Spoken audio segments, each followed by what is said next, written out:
listening text. Welcome to the book program.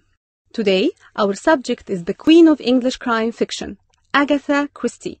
You may never have read any of her books, but you probably know her name. To tell us more about her, we have Professor Don from London University. Professor, could you tell us about Agatha Christie's life?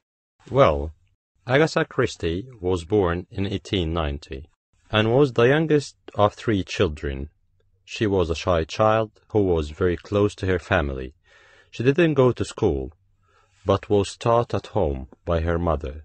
She started writing at a very young age and wrote all her life. Was she only a writer? No.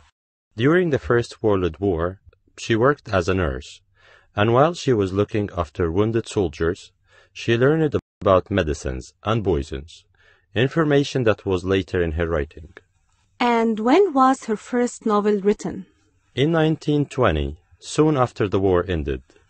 I remember reading that Agatha Christie was deeply affected by the death of her mother. Can you tell us about that? Yes. When her mother died in 1926, Christie disappeared for about a week. Nobody knew where she was.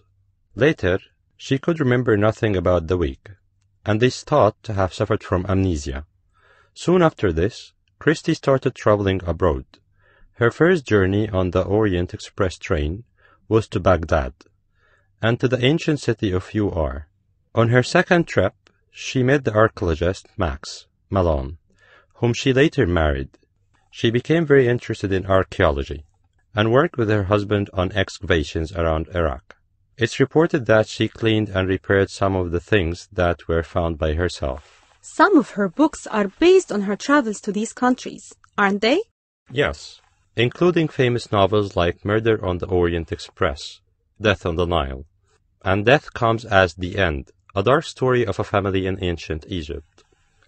And she continued writing all her life, didn't she? Yes, she did.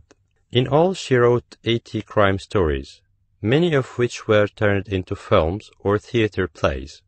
Her most famous play is The Mouse Trap, which was first performed in 1952. Since then, the play has been performed without a break, and is the longest-running play in the world.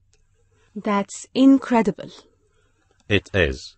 Her best books have been published in over 100 countries and translated into over 40 languages. Agatha Christie died aged 85 in 1976.